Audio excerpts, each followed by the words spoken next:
빅데이터 분석 기사 필기 대표 문제 같이 보기 강의를 시작하도록 하겠습니다. 이 과목의 챕터 2 데이터 탐색에 대한 내용입니다. 문제 같이 한번 볼게요. 다음 중 EDA의 4가지 주제에 대한 설명으로 올바르지 않은 것은 이라는 문제입니다. 정답은 1번이겠죠. 저항성은 데이터의 부분적 변동에 민감하게 반응하지 않는다 라는 내용입니다. 그러면 같이 한번 내용을 볼게요.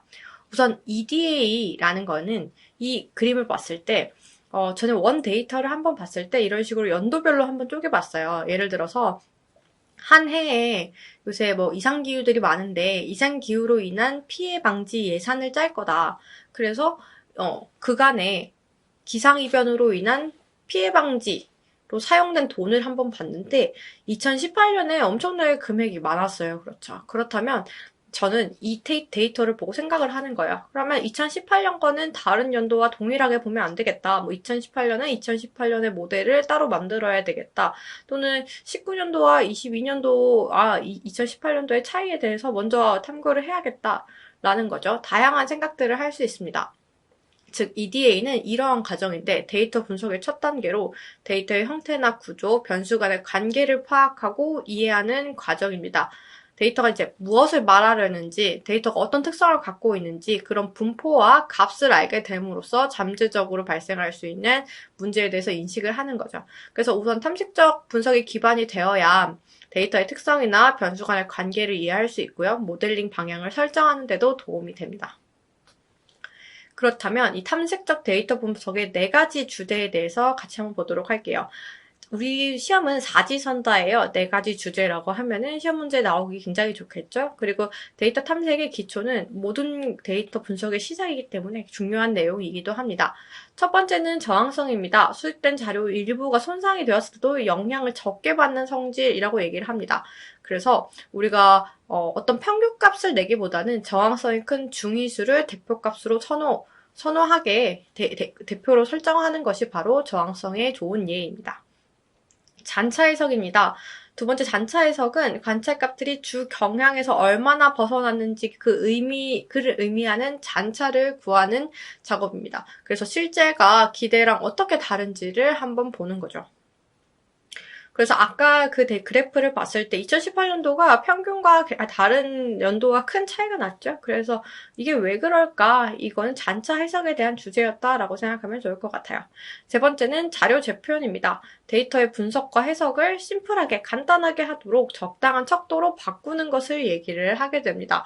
뭐 로그화 시킨다든지 제곱근으로 만든다든지 역수 변환한다든지 하는 내용들이 재표현입니다.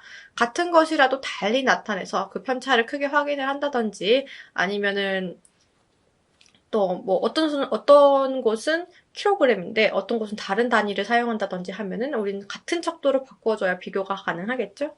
마지막은 자료의 현실성입니다. 그래프에 의한 자료의 표현. 데이터의 구조를 쉽게 이해할 수 있도록 눈으로 볼 수 있도록 시각적으로 표현하는 과정을 우리는 자료의 현실성입니다. 이 4가지 주제를 기반으로 우리가 데이터를 처음 딱 받아들였을 때 우리는 한번 이런 것들 4가지를 파악해 보아야 한다라는 게 바로 탐색적 데이터 분석의 4가지 주제입니다. 그럼 다음 문제 한번 풀어볼게요. 다음 중 아래에서 설명하는 비정형 데이터 분석의 방법으로 옳은 것은? 입니다. 정답은 2번이 되겠죠? 자, 우선 비정형 데이터에 대해서 같이 먼저 공부를 해보겠습니다. 비정형 데이터는 지금 여러분들이 보고 계시는 이런 유튜브 영상 또는 뭐 이미지, 텍스트처럼 형태나 구조가 어떻게 구조화되지 않은 데이터들을 우리는 비정형 데이터라고 얘기를 합니다. 우리가 정형 데이터의 좋은 예는 엑셀이에요. 행과 열이 존재를 하고 그 안에 매칭이 딱딱딱 되어 있죠. 하지만 비정형 데이터는 어때요? 내가 원하는 값이 뭔지를 찾기가 정말 어렵습니다. 그래서 저장도 어렵고 관리의 어려움도 존재합니다. 또한 용량도 매우 클 수밖에 없죠. 그러면 어때요? 분석 난이도가 높다라는 특징이 존재를 하게 됩니다. 자, 비정형 데이터의 탐색 방법을 먼저 보겠습니다. 텍스트의 경우에 데이터를 파싱한다라고 얘기를 하는데요. 의미가 있는 구절별로 예를 들어서 제가 댓글 분석을 하고 싶은데 그렇다면 댓글에서 사람들이 어떤 뉴스 기사에 대해서 좋은 반응을 가졌는지 또는 나쁜 반응인지를 확인을 하고 싶어요. 그럴 경우에 데이터를 파싱합니다. 예를 들어서 나는 좋아, 또 보고 싶어 라는 좋아, 보고 싶어, 또는 싫어, 보고 싶지 않아. 이런 식으로 유의미하게 파싱을 분할을 한 후에 이것들을 따라서 감정어 사전을 만들어서 분류한 후 탐색을 할 수가 있겠죠. 이미지나 동영상은 데이터의 종류별로 소프트웨어를 사용해서 각각 탐색을 할 거고요. 이러한 반정형 데이터 같은 경우는 각각의 파서를 이용해서 데이터를 파싱한다라는 것을 기억해두면 좋을 것 같습니다. 이번에는 비정형 데이터를 어떻게 분석하는지를 같이 보도록 하겠습니다. 우선 데이터 마이닝입니다. 굉장히 큰 분류 중에 하나예요. 데이터 마이닝은 대규모의 데이터 속에서 체계적이고 자동적으로 어떤 통계적 규칙이나 패턴을 분석하도록 하여서 가치 있는 정보를 추출한다, 즉 마이닝한다, 채굴한다라는 과정을 우리는 데이터 마이닝이라고 얘기를 해요. 그래서 어떤 정말로 많은 데이터들 중에서 어떤 숨겨져 있는 유용한 정보, 상관관계를 발견을 해서 이걸 의사결정에 사용하는 거죠. 첫 번째는 그 데이터 텍스트 마이닝이나 아니면 오피니언 마이닝, 웹 마이닝은 그 데이터 마이닝 안에 속해 있다라고 생각해주면 좋아요. 우선 텍스트 마이닝 먼저 볼게요. 자연어 처리 방식을 이용하고요. 대규모 문서에서 정보를 수출하거나 아니면 어떤 텍스트 간의 연계성을 파악한다든지 분류하거나 군집화 이런 작업을 통해서 데이터에 숨겨진 의미를 발견하는 기법을 우리는 텍스트 마이닝이라고 얘기를 합니다. 신문기사를 클러스터링 한다든지 문서를 자동 분류하는 것들이 텍스트 마이닝의 좋은 예예요. 세 번째는 오피니언 마이닝입니다.